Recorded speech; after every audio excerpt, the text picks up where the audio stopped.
Alright, welcome back. Returning to Multi-Man Publishing Standard Combat Series North Africa, playing the Crusader scenario, which is turned into quite a free-for-all. Um, Here we are, we're starting basically, yeah, here's the free-for-all. Both sides were out of supply. The Germans have kind of reestablished it, but not really. Because there were a lot of surrenders at the end of last turn, they were out of supply. So now we have a totally different situation. From the scenario victory point conditions, Brits win if Commonwealth, if they can trace the supply line all the way back, which I don't think they're going to be able to do that. Germans win if they just have somebody in Bardia. So this becomes the focus, and we notice Rommel is parked here with his strongest remaining units. So we start the new turn, and there's also some special rules we'll look at, but let's go through here just so we have it. This is new. Random events only occurs during campaign scenarios. We have that over there. So we do reinforcements. And if we go to the turn track, both sides are getting 2 supply units. And if you saw the previous videos, this was actually the key of the whole thing, that Germans actually were able to snag a bunch of British supply units in the first turn, which then limited what the Brits could do. And then it was just back and forth. I guess that's realistic for the desert. So anyway, reinforcements normally come in reinforcement entry hexes. The Germans are probably that road back there. The Brits are probably Alexandria, etc. But supply units, if you read the scenario rules, can be placed on any friendly stack. And that's the key. So it doesn't matter where they are. So needless to say, Rommel's going to get the 2 supply units for the Germans. And this is important because when you activate, you got to be within 10 X's of the expanded supply unit. So this at least this is where the combat's going to be. So we're just going to give it to Rommel here. Now this one's kind of tough. I'm deciding whether I should put one here and it'll move out. Here's the interesting thing, that Tobruk siege has been broken. And while there's still Axis units covering this flank, it seems like Tobruk's going to be, garrison's going to strip down, come down here and do something desperate to try and take Bardia before the end of the game. The Germans don't have the horsepower or the supplies necessarily to really threaten Tobruk, so I'm even thinking of pulling out these 3 units and these 2 units and this unit and using the remaining units behind escarpments with a 1/3 attack. You know, there's no way that really the Germans can get all the way in here. So you're going to pull them off. So what I do need to do is I need to put 1 supply unit here for the first activation, because these, even if I put 1 here, that would only get me to this. Nothing would activate these. This will activate these 3 units. Unfortunately, I'm not going to put a supply unit here to activate this guy. I was tempted to go after here and see if I could clear this, but that just seems too hard. So the Brits are going to go for the stalemate and take a shot at kicking Rommel out of Bardia. I don't know if they can pull it off. It's going to be tight. Now, the advantage the Brits have, or the Commonwealth has, is, again, they have the initiative, and the German first activation can only be a reaction if you look at the special rules. So in theory, the Brits can have 2 full activations before the Germans can do any response beyond the reaction move. And you've got to do full activations, 2 supply units, to get the airstrike units and the artillery. And both sides have 4 airstrikes, so Germans are not even going to be able to use 2 of theirs. Because if they do a full activation, they'll burn both these supply units. And then we'll roll for supply again. So this is quite the free-for-all. So my only decision is where to put this guy. And honestly, the German, I'll put him here. No, not here. I'm here. Or here. It doesn't matter. I can move him. He'll move out, clearly. 1, 2, 3, 4, 5, 6, 7, 8. Yeah, the problem is I'm not going to get a supply unit in range of him and then in range of them. unless I move somebody here.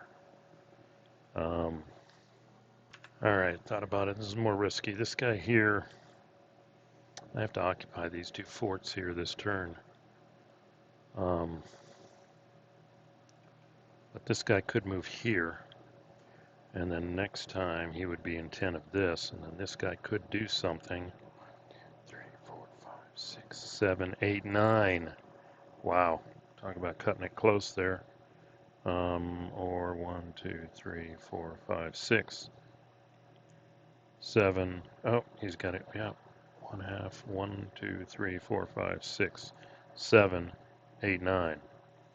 So in theory, I could maybe attack that guy, or he could come back.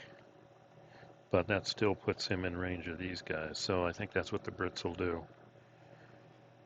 So that is the reinforcement phase, initiative termination. Brits have it. Commonwealth. Inactive turn, we're not doing that. So we go right to an active turn here. And the Brits will expend one of these. That's a flip. And this guy.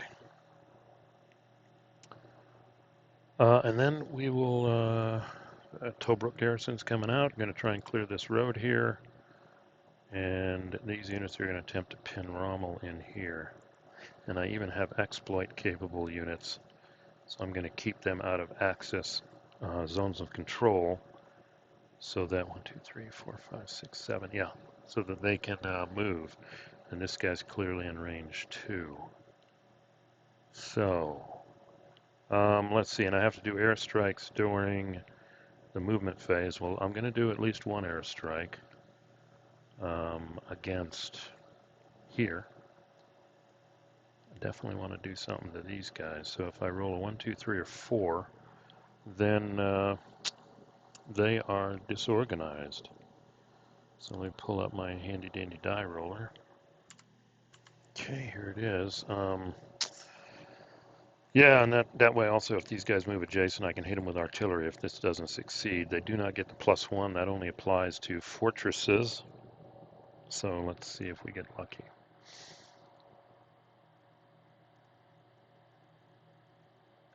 Of course not. Of course not. Wow. Okay, we got another airstrike. You have to use it during the movement phase. I'll think about that. That is crazy. Been rolling bad with those, both sides, so I guess it evens out, but they're going to have to burn an artillery unit on this one too. So anyway, so let's go ahead and I'm going to do the movement offline, and we'll be right back. Okay, we're back. This is desperation. As you can tell, it's totally stripped the Tobruk defenses here. Let's see, this guy probably went here. I'm going to... Wow, this is tough. Let's put this guy here. That's for 1, 2, 3, 4, 5, 6, 7, 8, 9, 10. Let's put him here. 1, 2, 3, 4, 5, 6, 7, 8, 9, 10. Okay. Yeah, you can't. Yeah, okay, so totally strip the defenses here. I think that's good. Let's see, so basically we're going to do barrages. You can only barrage adjacent, so we're going to also barrage Bardia and see if we get lucky. Going to use our last airstrike here. So that'll be first. We can get 2 units, so let's see if the bad rolling continues here. So we got 4 rolls. We'll do the airstrike. Okay, we got them, and that's good. So both of these guys are DG'd. So that means they won't be very effective in the next, well, we'll see. That means that's good. We'll leave it at that. This is the one I really want, and I should have taken that die roll for it, but let's see if we can take out Rommel's capabilities here. Gosh! Okay, never mind. Let's roll for these two. 4, 3, 12. Got him, and the other guy didn't get him. Well, whatever. Okay.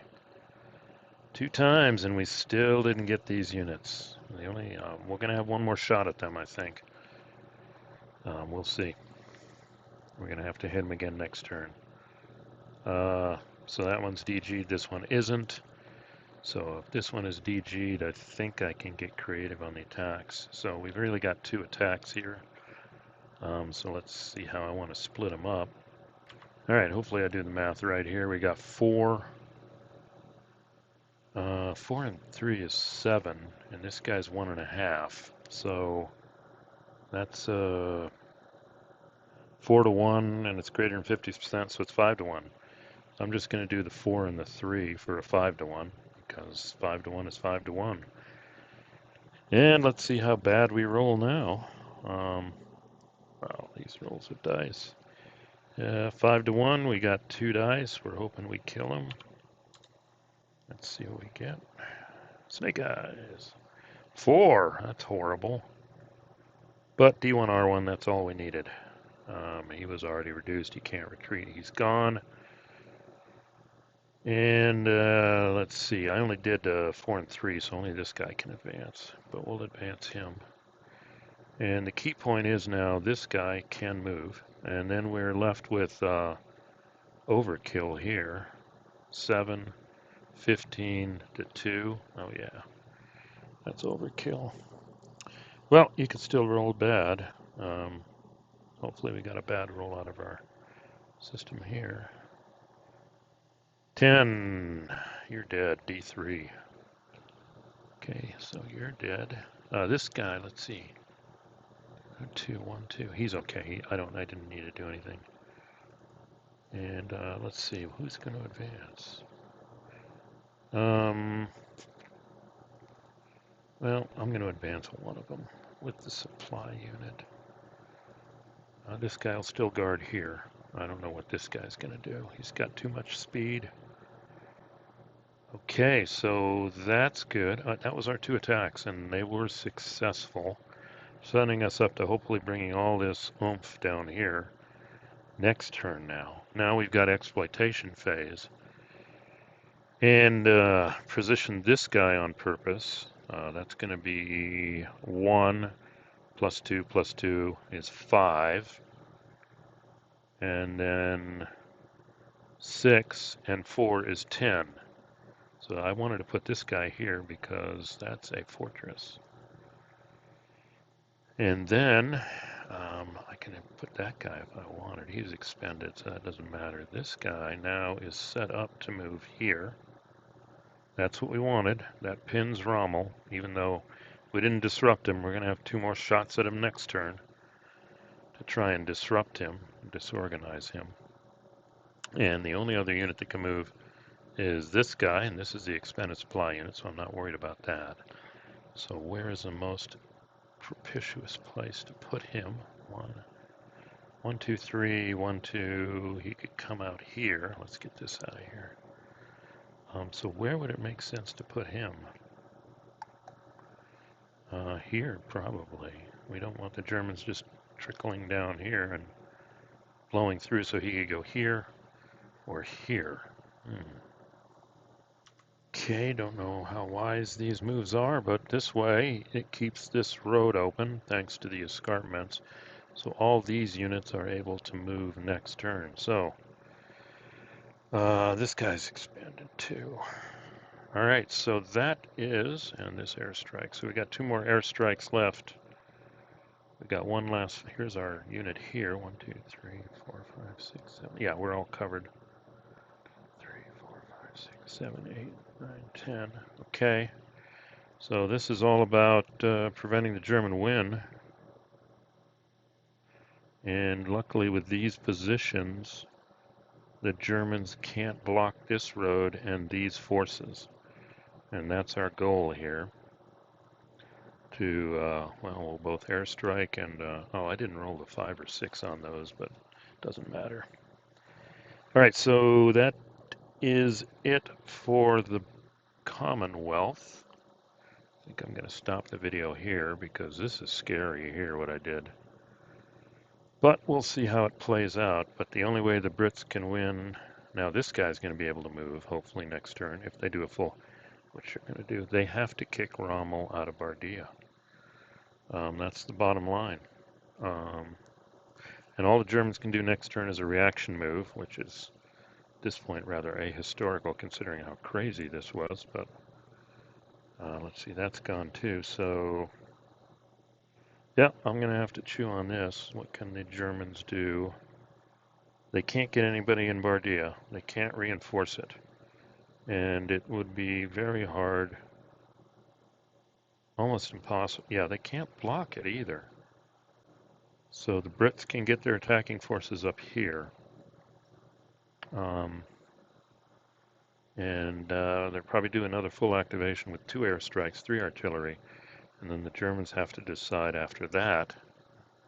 Yeah, I don't know. I'll have to look at this to see what they can do for their reaction move. This is also pretty much blocked off. No, Hafaya Pass is open. But they can't attack, so it doesn't matter. I guess they could block that road, but it looks like the Brits aren't going after this. All right, well, enough conjecture here. We'll go ahead and end it here. Thanks for watching, and at the next one, we will see what Rommel tells his troops outside the siege of Bardia to do. So, see you at the next turn.